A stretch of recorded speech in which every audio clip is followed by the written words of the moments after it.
بسم الله الرحمن الرحيم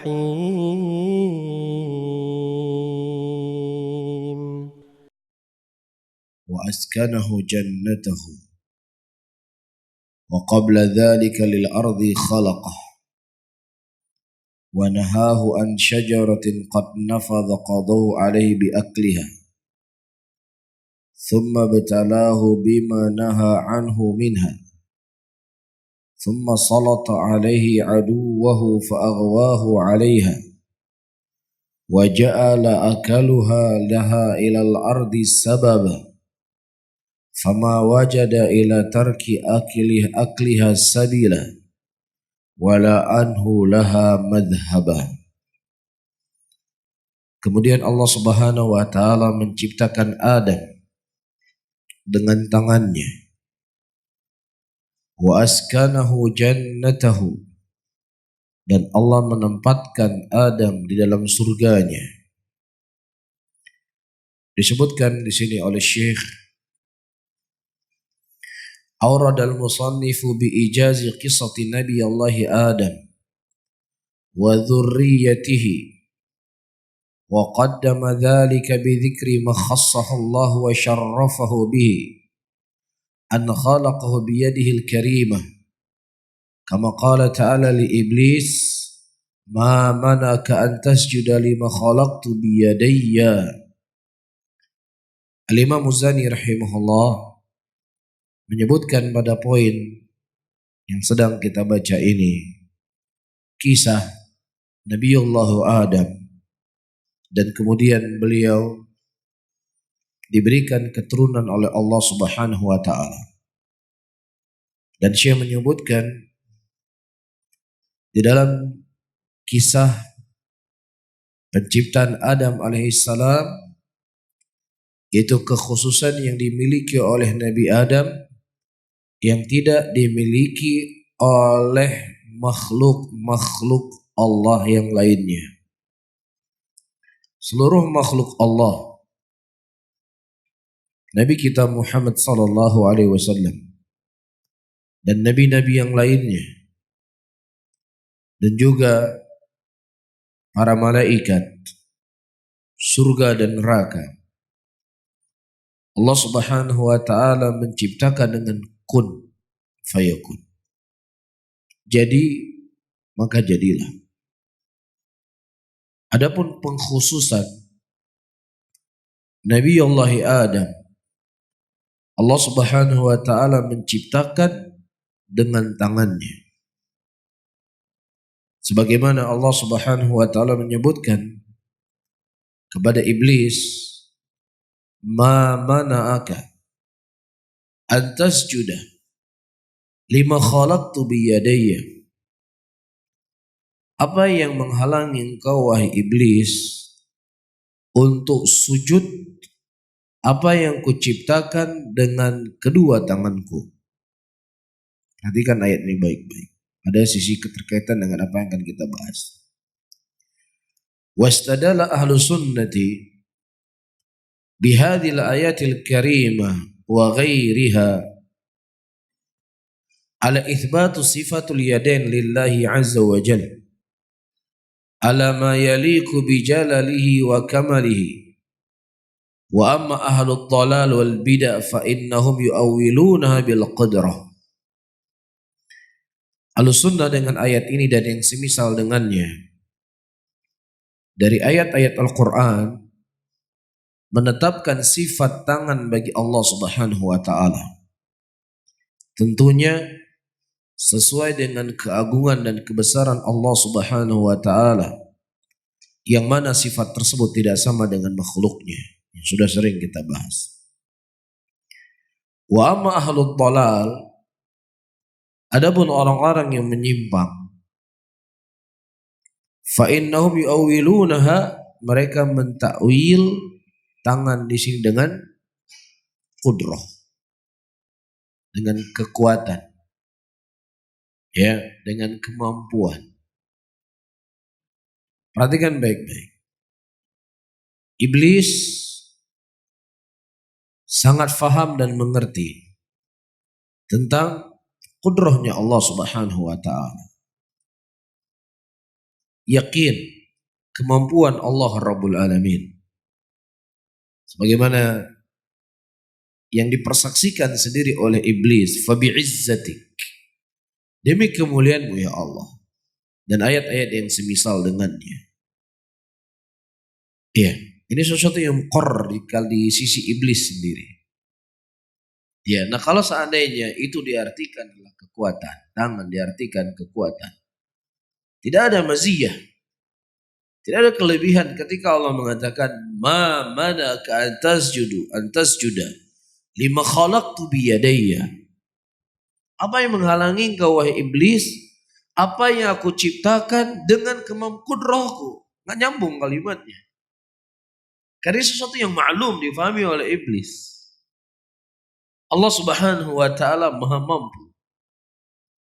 Allah Subhanahu wa taala memiliki qudrah. Ini difahami oleh iblis, diyakini. Tetapi Allah Subhanahu wa taala menghujjahi iblis ya dari kelebihan yang dimiliki oleh Nabi Adam alaihissalam. Apa itu? Allah ciptakan dengan tangannya. Ma manaka antasjuda lima khalaqtu biyadayya. Apa yang menghalangi engkau wahai iblis? Apa yang kau ciptakan dengan kedua tanganku? Bisa difahami di sini? Kalau diartikan itu qudrah, nggak ada mumaizah. Terus kenapa? Apa yang menghalangi engkau wahai iblis? Apa yang kau ciptakan dengan qudrahku?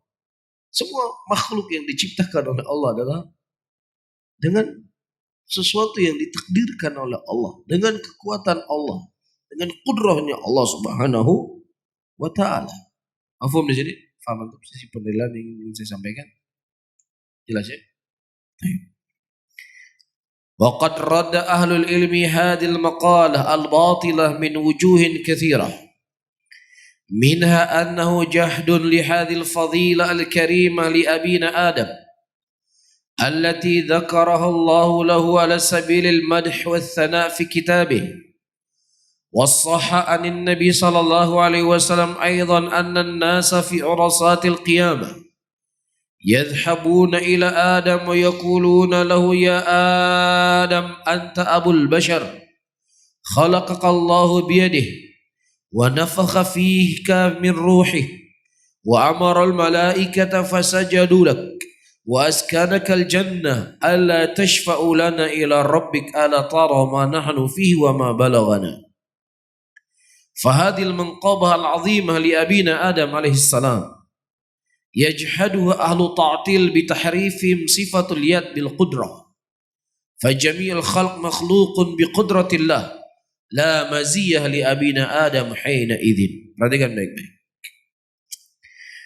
Ahlul ilmi, para ulama telah membantah ucapan yang batil ini dari sisi yang sangat banyak. Di antara bantahan para ulama kepada orang-orang yang mentakwil tangan ini dengan qudrah, ya, mereka secara tidak langsung telah menolak kemuliaan yang Allah Subhanahu wa taala berikan kepada Nabi Adam alaihissalam. Apa kemuliaan yang Allah berikan kepada Adam yang tidak dimiliki oleh yang lainnya? Allah ciptakan dengan tangannya. Allah Subhanahu wa taala memuji Adam ala sabilil madh wa tsana fi kitabih. Allah Subhanahu wa taala menyebutkan ini ya pujian ya kepada Adam alaihissalam dalam kitabnya. Ini satu hal. Wassaha anin nabi, dan juga telah sahih dari Nabi sallallahu alaihi wasallam. Manusia nanti di padang Arafah, di padang Mahsyar, mereka mendatangi Adam alaihissalam dan kemudian mereka berkata, ya Adam anta abul bashar. Wahai Adam, engkau sesungguhnya adalah bapaknya manusia. Khalaqakallahu biyadih, yang Allah Subhanahu wa taala menciptakan engkau dengan tangannya. Nah, orang-orang yang mendatangi Nabi Adam alaihissalam sedang menyebutkan kelebihan-kelebihan yang dimiliki oleh Nabi Adam yang tidak dimiliki oleh makhluk Allah yang lainnya. Apa kelebihan Nabi Adam? Beliau adalah abunya bashar, bapaknya manusia. Semua manusia di muka bumi ini dari keturunan siapa? Adam. Kelebihan tidak di sini? Kemuliaan Adam. Yang kedua, disebutkan kemuliaan Adam, khalaqakallahu biyadih. Yang Allah Subhanahu wa taala menciptakan engkau wahai Adam dengan tangannya. Nah, kalau seandainya diartikan tangan di sini qudrah diartikan, maka apa? Semua makhluk yang ada di muka bumi ini dengan qudrahnya Allah. Jadi nggak ada kelebihan Adam di sini. Mafhum di sini? Tidak ada kelebihannya. Tidak ada kemuliaannya. Dalam arti kata, semua makhluk diciptakan oleh Allah dengan qudrahnya Allah. Tetapi disebutkan dalam hadis ini adalah kelebihan-kelebihan Nabi Adam yang tidak dimiliki oleh makhluk Allah yang lainnya. Bisa difahami sisi pendalilannya? Baik. Wa nafakha fika min ruhihi, dan kemudian ditiup ya dari ruhnya Allah. Kalimatnya Allah. Ya, kalimatnya Allah. Bukan Adam adalah bagian dari kalimat Allah. Tapi Allah ciptakan, ditiup kepada Adam dari ruh. Bukan bagian dari Allah Subhanahu wa taala. Karena sesuatu bagian yang datang dari zatnya Allah adalah sifatnya Allah. Paham ya? Seperti yang pembahasan dalam kalimat. Wa amaral malaika fasajadu lak. Dan juga kelebihan Nabi Adam, malaikat diperintahkan oleh Allah untuk sujud kepadamu. Ada makhluk Allah yang lain yang diperintahkan oleh Allah malaikat untuk sujud kepadanya? Tidak ada. Iya. Kemudian disebutkan juga kelebihan Nabi Adam, wa askanakal jannah. Dan engkau ditinggalkan di dalam surga, ditempati dalam surga. Ada nabi-nabi yang lain ditinggalkan oleh Allah dalam surga? Makhluk Allah yang lainnya enggak ada. Adam saja dan istrinya Hawa. Alla tashfa'u lana ila rabbik. Tidakkah engkau meminta syafaat kepada kami, untuk kami kepada Rabbmu? Perhatikan ayol hadirun wal hadirat yang dirahmati oleh Allah. Ahlul bidah wa ahlul ahwa, mereka menjadikan dalil Nabi kita Muhammad sallallahu alaihi wasallam laisa i'timadan, walakin mereka tidak menjadikan hadis Rasulullah sebagai sandaran, tetapi mereka menjadikan hadis Rasulullah sallallahu alaihi wasallam hanya cuman sekedar penguat saja. Ya. Hanya sekadar untuk membenarkan apa yang mereka yakini, tanpa memandang apakah hadis tersebut nyambung ataukah tidak nyambung.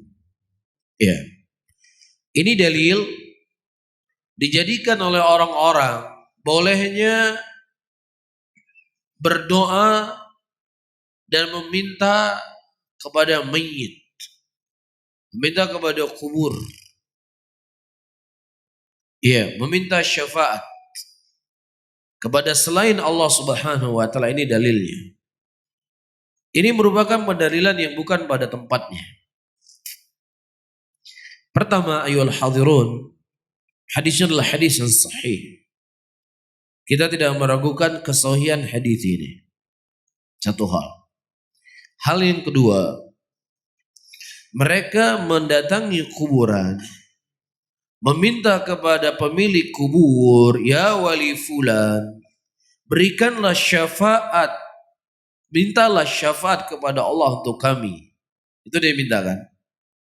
Sementara orang-orang yang mereka mendatangi Nabi Adam alaihissalam nanti di yaumul qiyamah, sama-sama hidup atau enggak? Nabi Adam hidup, yang meminta kepada Nabi Adam juga hidup. Nabi Adam mendengar apa yang mereka minta, dan mereka mendengar jawaban Nabi Adam alaihissalam. Kemudian bagaimana kamu menyamakan antara kasus hadis yang sedang kita baca dengan apa? Dengan orang yang hidup dengan orang yang mati. Ini namanya qiyasul farid. Qiyas yang tidak nyambung. Ya.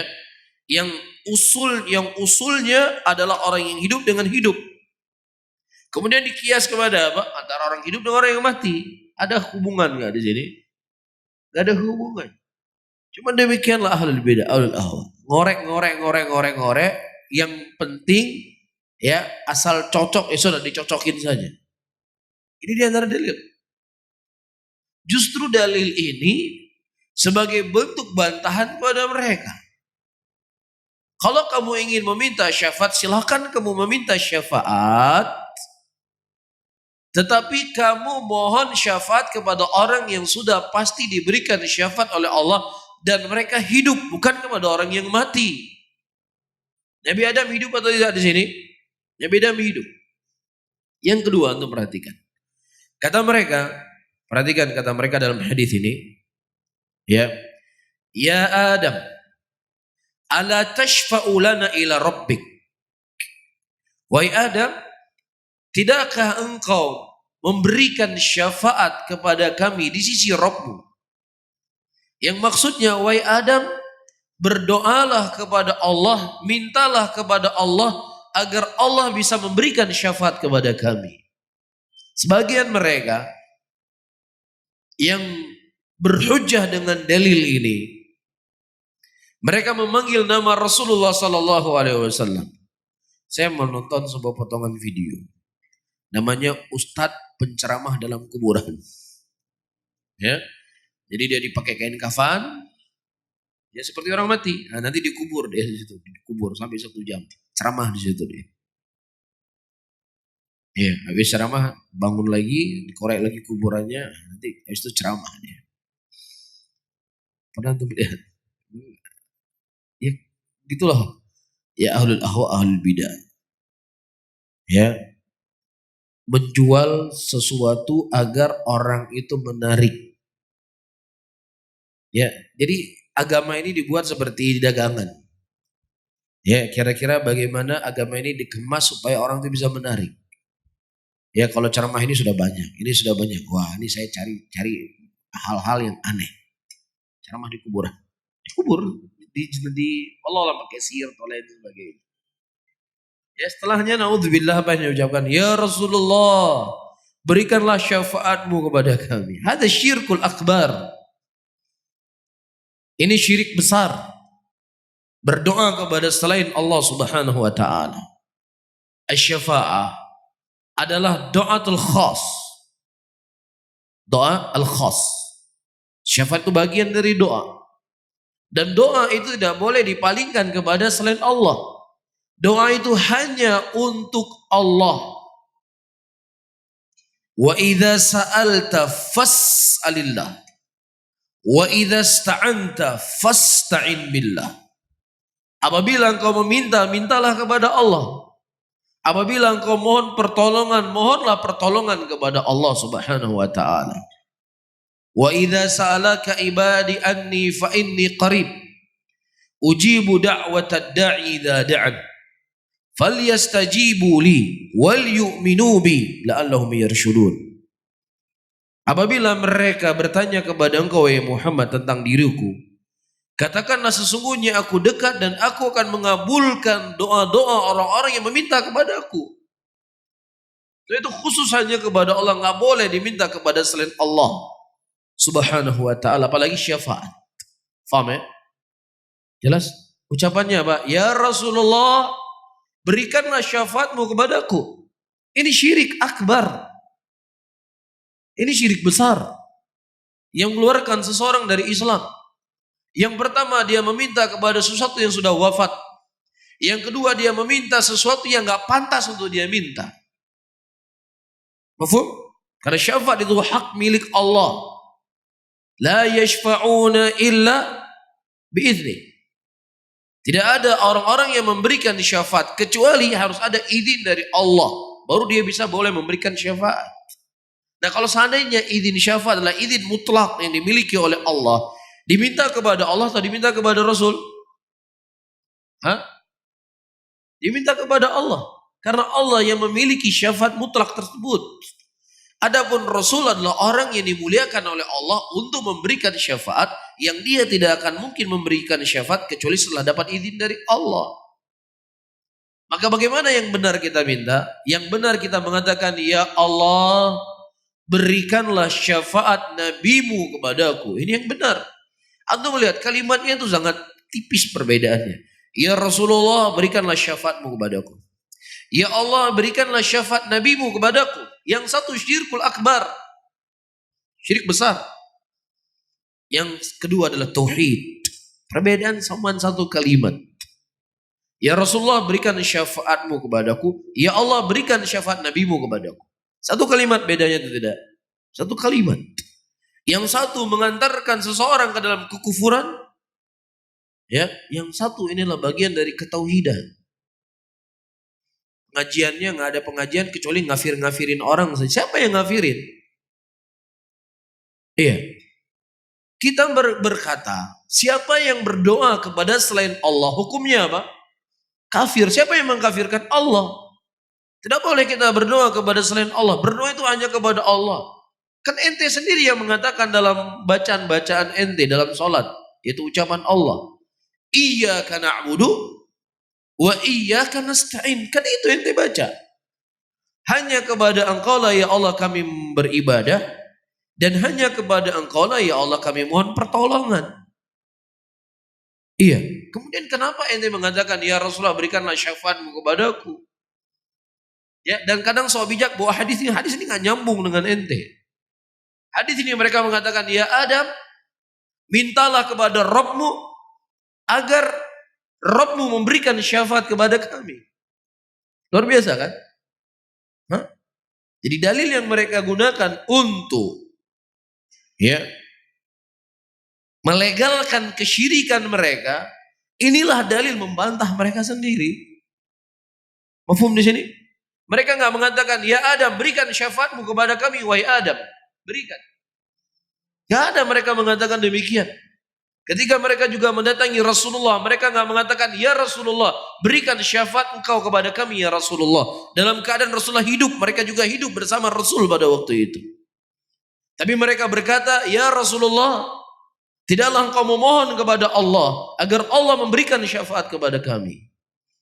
Agama ini begitu jelas ya ayyuhal hadirun wal hadirat ini rahmati oleh Allah. Dalil. Iya, tidak bolehnya kita meminta syafaat kepada makhluk. Syafaat itu hanya milik Allah, begitu jelas dari hadis ini. Tapi hadis inilah yang dilegalkan bolehnya berbuat kesyirikan, begitulah. Ya, bahayanya orang-orang menggunakan dalil semaunya. Faham ya? Wa sadaqal Syekhul Islam Ibnu Taimiyah rahimahullah. Apa kata Syekhul Islam? Tidaklah ahlul batil, ahlul bidah, ahlul ahwa mereka menggunakan ayat-ayat Al-Quran dan hadis-hadis Rasulullah untuk membenarkan keyakinan dan kebidahan mereka. Maka dari dalil yang mereka jadikan dalil, itulah yang kita bantah mereka. Nggak perlu cari dalil yang lainnya. Mafhum di sini wal ikhwah? Bisa untuk memahami? Ini pembahasan yang sudah sering-sering kita ulang. Dan tentu harus jeli.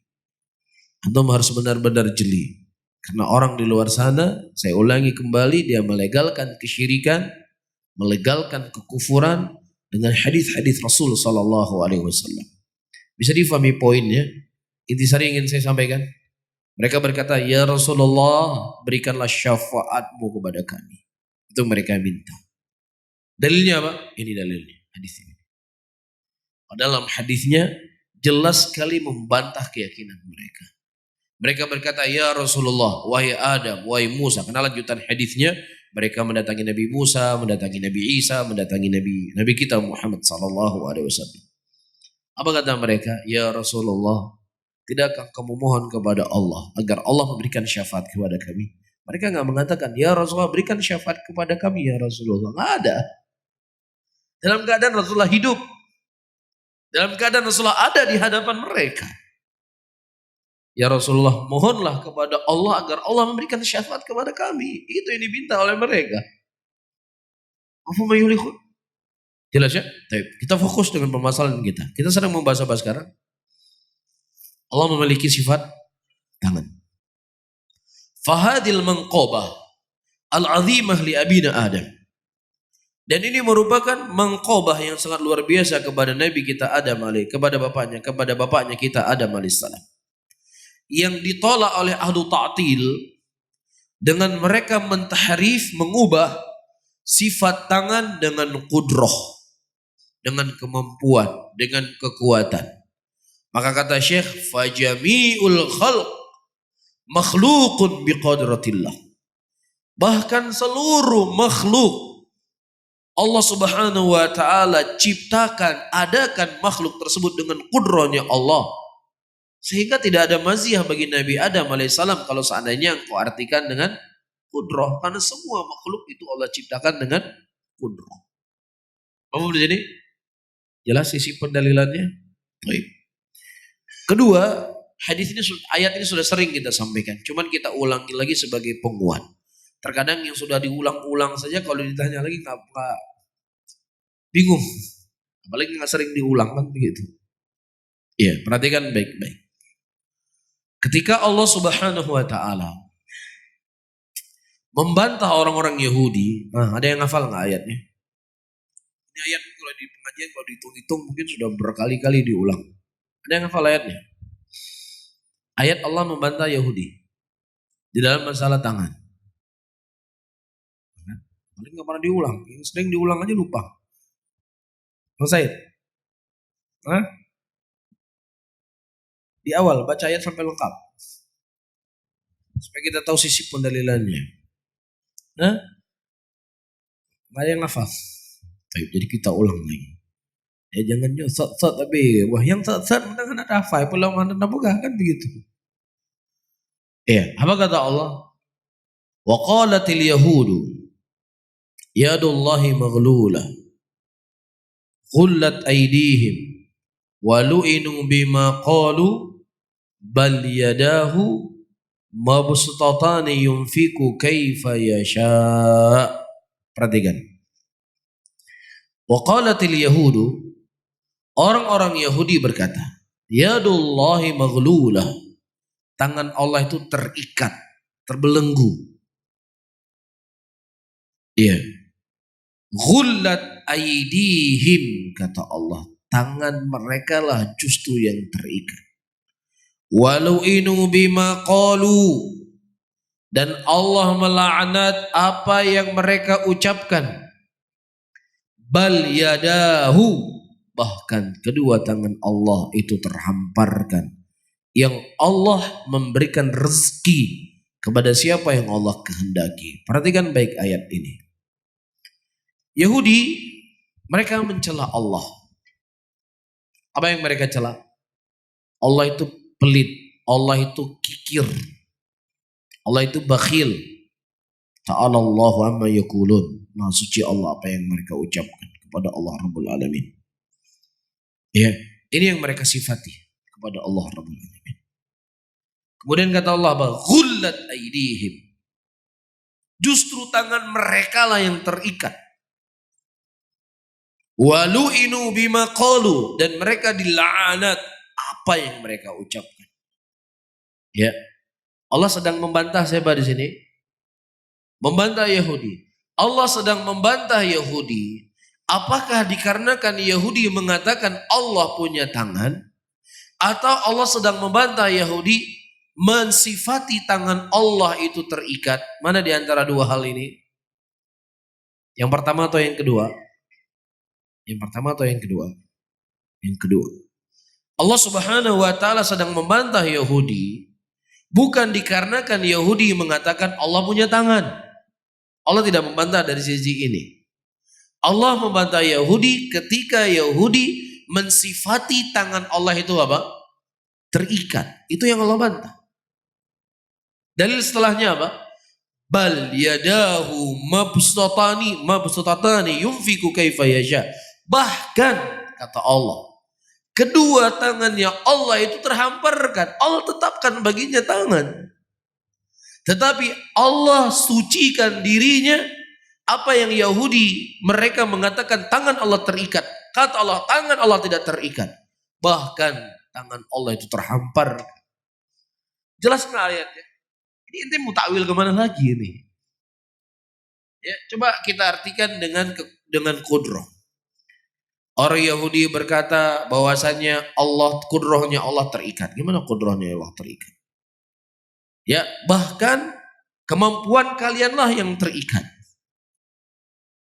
Ya, dan mereka dilaknat dengan apa yang mereka ucapkan. Bahkan apa kata Allah, kita artikan, bahkan dua dari kudrahnya Allah itu terhamparkan. Cuma dua kudrahnya Allah. Dua tok kekuatan Allah yang terhamparkan. Terus yang lainnya apa? Terikat. Inilah tanaqudhat. Ya, tanaqudhat ketika mereka mengartikan sesuatu yang tidak diinginkan oleh Allah Subhanahu wa taala. Mafhum. Tapi di sana kalau kita mengatakan Allah punya tangan, nanti kita dibilang sebagai mumatsilah, mujassimah. Urusan apa kita sama mereka? Ya, ini sudah sering kita bahas ya. Ada urusan. Ada urusan kita sama mereka. Dibilang A kayak, dibilang B kayak, dibilang C kayak. Ada urusan. Mafhum ya? Kalau mereka imani, alhamdulillah. Apa yang tertulis oleh para ulama, apa yang dicatat oleh para ulama dalam kitab-kitab mereka, alhamdulillah. Kalau mereka tidak mau menerima dan memvonis, la yadurruna, enggak memberikan mudarat sedikit pun buat kita. Ya, enggak memberikan mudarat. Mau dibilang apapun untuk bisa makan enggak sehari 3 kali? Bisa kan? Bisa bekerja. Ya bisa mendatangi istri antum di malam hari. Sudah, apa lagi? Apa urusan? Ada urusan. Urusan kita adalah apa yang menjadi pokok di dalam akidah kita. Nah. Kemudian qaulu wa askanahu jannatahu, dan Allah Subhanahu wa taala menempatkan Adam di dalam surganya. Surga yang mana? Apakah surga yang akan ditinggalkan oleh orang-orang mukminin nanti kelak di yaumul qiyamah? Atau memang surga yang memang hanya diciptakan sementara kepada Adam pada waktu itu? Kata Syekh, wa hadhil jannah allati dakhalaha Adam alaihi salam wa sakana hiya allati sayadkhuluha al-mu'minuna yawm al-qiyamah. Kama qala Ibnu al-Qayyim, fahayya ala jannati adnin fa innaha manazilul ula wa fiha al-mukhayyam. Surga yang Allah Subhanahu wa taala menempatkan Adam di dalamnya, wasuknaha, yang dia tinggal di dalam surga tersebut, itu sama seperti surga yang Allah Subhanahu wa taala ciptakan kepada kaum mukminin nanti kelak di yaumul qiyamah. Jadi bukan surga yang tersendiri. Itulah surga yang akan ditinggalkan oleh mukminin nanti kelak di yaumul qiyamah, sama seperti surga tempat tinggalnya Nabi Adam. Mudah-mudahan Allah Subhanahu wa taala memberikan rezeki kepada kita untuk bisa tinggal di dalam surganya Allah Subhanahu wa taala. Saya baca sedikit lagi. Kemudian kata Al-Imam Muzani, wa qabla dzalik ay fi ma qadarallahu wa qadahu. Allah Subhanahu wa taala menempatkan Adam di dalam surganya, dan sebelum itu, sebelum apa? Sebelum Allah menempatkan Adam dalam surganya, Allah telah mencatat akan ada makhluk yang akan tinggal di muka bumi ini. Itu maksudnya. Kita lihat kalimatnya. Thumma khalaqa Adam biyadihi wa askanahu jannatahu. Allah menempatkan Adam di dalam surganya. Wa qabla dzalik, perhatikan, wa qabla dzalik. Maksudnya apa? Sebelum Allah menciptakan Adam dan sebelum Allah menempatkan Adam di dalam surga, Allah Subhanahu wa taala telah mentakdirkan, telah mencatat akan ada makhluk nanti di muka bumi ini. Mafhum? Siapa makhluk yang akan ada di muka bumi ini? Adam dan keturunannya. Itu maksudnya. Ya. Wa nahahu an syajaratin wa qad nafadha qada'uhu alaihi biakliha. Kemudian Allah Subhanahu wa taala melarang Adam mendekati pohon tersebut, dan takdirnya Allah berjalan, Adam akan memakan buah yang dilarang oleh Allah. Ini kan kita lanjutkan pada pertemuan yang akan datang. Nah, sebelum saya tutup, ayyuhal ikhwah rahimani wa rahimakumullah, sebelum saya tutup, ya, Allah Subhanahu wa taala disebutkan ini mengqada'uhu. Ketetapan Allah berjalan kepada Adam, dia makan buah yang ada dalam surga. Nah, ketika Adam memakan buah yang ada di dalam surga yang dilarang oleh Allah, Ini berlaku iradah kauniyah atau iradah syar'iyah? Nah ini soal. Selain. Iradah kauniyah. Ya, di situ berlaku iradah kauniyah. Secara syar'i Allah melarang Adam untuk mendekati pohon tersebut secara hukum syar'i. Tetapi secara kauni Allah tetapkan Adam makan apa? Makan buah yang ada di dalam surga. Nah, apakah ketika Allah Subhanahu wa taala mentakdirkan Adam makan buah tersebut kemudian Adam dikeluarkan di dalam surga, apakah ini kebaikan ataukah kejelekan? Kebaikan atau kejelekan? Tidak ada perbuatan Allah yang jelek, semua perbuatan Allah itu baik. Adam ketika dia makan buah di dalam surga, di situ ada hikmah yang sangat besar. Makanya dalam sebuah hadis dikeluarkan oleh Imam Muslim dalam sahihnya dari hadis Abu Hurairah, Nabi SAW mengatakan khairum ayam tuliyat bihi syamsu yaumul jumu'ah. Hari di mana terbitnya matahari yang paling mulia dari hari tersebut adalah hari Jumat. Kenapa? Khuliqa Adam yaumul jumu'ah. Allah menciptakan Adam di hari Jumat. Allah memasukkan dia ke dalam surga di hari Jumat dan Allah mengeluarkan Adam dari surga juga di hari Jumat. Dan tegaknya kiamat juga di hari Jumat. Para ulama ketika menafsirkan hadis ini, kok bisa hari dikeluarkannya Adam di dalam surga hari Jumat kok bisa jadi baik, kok jadi mulia? Para ulama menyebutkan di antaranya Al-Imam Nawawi, dikarenakan dengan turunnya Adam alaihissalam ke muka bumi ini, dengannya Allah menciptakan para nabi, Allah menciptakan para rasul, Allah jadikan as-salihun, asy-syuhada, al-muttaqin. Ada amalan-amalan saleh, ada kebaikan di situ tidak? Ada kebaikan. Iya. Dan pada hari Jumat juga Allah akan kiamatkan dunia ini. Kok bisa kiamat jadi baik? Iya. Orang-orang yang beramal saleh di muka bumi ini, mereka akan mendapatkan nikmat di dalam surganya Allah. Mereka akan melihat wajah Allah Subhanahu wa taala. Dan orang-orang yang mereka durhaka kepada Allah, yang memusuhi muslimin hari ini, yang mereka mentertawakan muslimin, yang mereka melecehkan muslimin hari ini, mereka bisa bebas hidup sekarang ini. Tapi kelak di yaumul qiyamah mereka akan mendapatkan balasan. Balasan yang berhak yang mereka dapatkan. Kebaikan atau tidak? Kebaikan. Terjadinya kiamat adalah sumber kebaikan. Apa itu sumber kebaikan? Adanya surga. Adanya neraka bagi pantas orang yang masuk dalam neraka. Paham di sini ya? Nah, ini kata Rasulullah, wa khairumul ayam tuliat bi syamsu yaumul jumu'ah. Kama qala Nabi sallallahu alaihi wasallam. Baik. Jelas di sini? Tapi di sini ada soal. Apa maksud dari hadis khalaqallahu Adam ala suratihi? Pertama, hadis ini adalah hadis yang sahih. Tidak ada keraguan akan kesahihan hadis ini. Apa kata Rasulullah?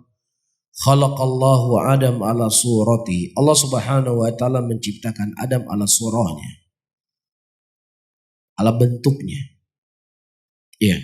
Pertama, yang harus kita imani ketika kita mendapatkan hadis dari Nabi sallallahu alaihi wasallam atau sebelumnya ayat Al-Quran, ada dua metode di dalam kita memahami, meyakini ayat ataukah hadis. Iman secara mujmal dan iman secara terperinci. Faham? Apa maksudnya iman secara mujmal? Ketika kita mendengar hadis-hadis yang seperti ini, kita katakan segala sesuatu yang datang dari Allah, segala sesuatu yang datang dari Nabi Muhammad sallallahu alaihi wasallam, saya imani kebenarannya. Saya yakini seluruh apa yang dikhabarkan oleh Nabi sallallahu alaihi wasallam. Mafhum? Ini yang harus kita pahami. Jangan kita mendengar sesuatu yang terkadang gak masuk akal kita, kadang doif hadisnya. Jangan Anda mengatakan hadis itu doif kalau Anda belum meyakini, belum mendapatkan ilmu kedoifannya. Tapi Anda mengatakan semua yang datang dari Nabi Muhammad SAW, saya yakini kebenarannya. Saya yakini kebenarannya. Dan saya menerima apa yang datang dari Rasulullah. Demikian yang ternukilkan dari Imam As-Salaf. Di antaranya Al-Imam Az-Zuhri ketika ditanya, ya Imam, apa maksud hadis Nabi SAW? Falaysa minna man syaqqal juyub, bukan dari golongan kami orang-orang yang merobek-robek bajunya. Apa kata Imam Az-Zuhri? Allahil bayan wa ala rasul balagh wa alaina taslim. Allah yang menjelaskan agama ini, Rasul yang menyampaikan, adapun kita apa? Menerimanya. Hadis ini kita terima atau tidak? Kita terima. Apa yang diucapkan oleh Nabi benar, tidak ada kesalahan di dalamnya. Ya. Dan saya meyakini secara hukum yang sudah gamblang, laisa kamitslihi syai'un. Allah itu tidak sama dengan makhluknya. Dari segala sisinya Allah nggak sama dengan makhluknya. Bisa difahami? Itu kalau kita tidak tahu jawaban secara terperinci. Itu keyakinan saya. Bagaimana maksud hadis ini secara terperinci? Wallahu alam, saya nggak tahu. Tanya kepada ahlinya. Nah, ini langkah yang pertama untuk jalani. Untuk istifikan hadis. Kemudian takwil sana seenaknya untuk berbicara. Udah, ini paling selamat. Apa yang datang dari Rasulullah, saya yakini kebenarannya, saya terima seluruhnya. Yang jelas Allah nggak sama dengan makhluknya. Udah, titik sampai di situ. Kemudian secara terperinci, bagaimana para ulama menjelaskan hadis ini? Kalau engkau punya jawaban dari ulama, sudah sampaikan ini dari ulama begini dan begini penjelasannya. Tapi kalau belum, bertitik di mana? Berhenti di titik mujmal tadi. Jadi cara kita memahami ayat Al-Quran dan hadis Rasulullah yang kita tidak memahami secara mendetailnya. Paham? Iya. Adapun secara terperinci, para ulama di sini membahas. Para hadirin dan hadirat yang dirahmati Allah. Khalaqallahu Adam ala suratihi. Allah Subhanahu wa taala menciptakan Adam dengan surahnya. Hak di sini ada yang mengatakan kembali kepada Adam. Allah Subhanahu wa taala menciptakan Adam dengan bentuk Adam. Bagaimana bentuk Adam? Ya bentuk manusia. Situna dhira'an, dia tingginya 60 dhira'. Kembalinya kepada siapa? Kepada Adam. Ya. Sebagian ulama, tidak. Hadis ini kita fahami secara zahirnya. Allah Subhanahu wa taala menciptakan Adam dengan surahnya Allah. Sebagian ulama mengatakan kembali kepada surahnya Allah. Faham? Sampai di sini faham? Baik. Perhatikan baik-baik. Allah Subhanahu wa taala menciptakan Adam dengan surahnya. Surahnya Allah sesuai dengan keagungan dan kebesaran Allah. Yang tidak sama sedikit pun dengan makhluknya. Adapun surahnya Adam, ya surahnya Adam. Surahnya manusia. Paham di sini? Allah Subhanahu wa taala bisa mendengar atau tidak? Bisa. Manusia bisa mendengar atau tidak? Bisa. Mendengarnya Allah sesuai dengan keagungan dan kebesarannya Allah. Mendengarnya manusia, ya sudah sebatas itu pendengarannya dia. Memiliki kekurangan. Allah memiliki surah. Iya, Allah memiliki surah. Surahnya Allah sesuai dengan keagungan dan kebesarannya. Adam memiliki surah atau tidak? Iya, Adam memiliki surah. Surahnya Adam sesuai dengan kelemahannya. Paham di sini? Allah Subhanahu wa taala memiliki tangan. Iya, Allah memiliki tangan. Tangannya Allah sesuai dengan keagungan dan kebesarannya, tidak sama dengan tangannya makhluknya. Iya, Adam punya tangan atau tidak? Iya, Adam punya tangan. Tangannya Allah, tangannya Adam sesuai dengan Adam, makhluk yang terbatas kekuatannya.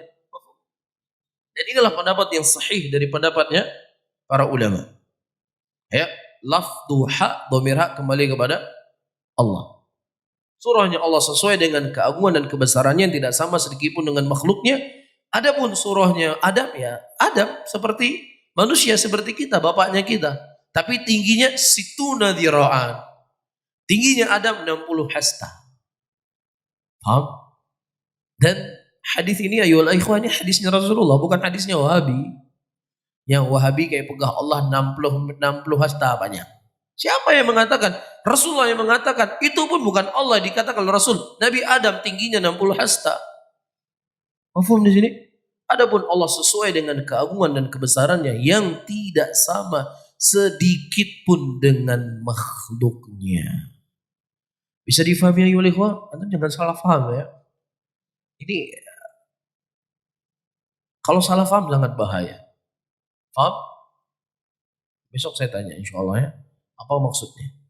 Jangan nanti antum menisbatkan sesuatu kepada saya nggak pernah mengatakan demikian nanti. Ya, kesimpulannya nanti Allah panjang 60 hasta. Na'udzubillah, ini kufur. Yang meyakini dengan keyakinan seperti bisa kufur, bisa keluar dari Islam. Menyamakan Allah dengan makhluknya. Ya, malaikat yang memikul arasnya Allah. Sebagaimana kita jelaskan kemarin, antara kupingnya dengan bahunya itu lebar jauhnya seperti 600-700 perjalanan yang memikul arasnya Allah. Ya, ini yang muhkam. 700 perjalanan panjang. Jadi kalau kita mau jalan dari kupingnya malaikat yang memikul arasy Allah sampai ke bahunya 700 itu baru sampai ke bahunya. 700 tahun perjalanan. Bagaimana besarnya? Dan bagaimana besar yang dipikul yaitu arasnya Allah dan yang menciptakan arasy. Allah Rabbul Alamin. Allahu Akbar. Jangan dibayangkan. Bisa difahami ya ikhwan? Ya. Dan ini hadis Rasulullah, nggak boleh kita tolak. Jangan kita tolak karena nggak masuk akal kita. Nggak mungkin tuh dhaif itu. Dari mana dhaif? Hadisnya sahih. Makanya saya katakan cara selamat atau menjalani dua metode dalam memahami Al-Quran dan Sunnah. Ada iman secara mujmal, ada iman secara tafsir. Disinilah pentingnya menuntut ilmu. Disinilah pentingnya belajar. Bisa difahami? Jelas ayo ikhwan? Kalau jelas saya tutup pengajian di subuh kali ini. Allahumma shalli ala Muhammadin wa ala alihi wa ashabihi ومن تبعهم بإحسان إلى يوم الدين والسلام عليكم ورحمة الله وبركاته.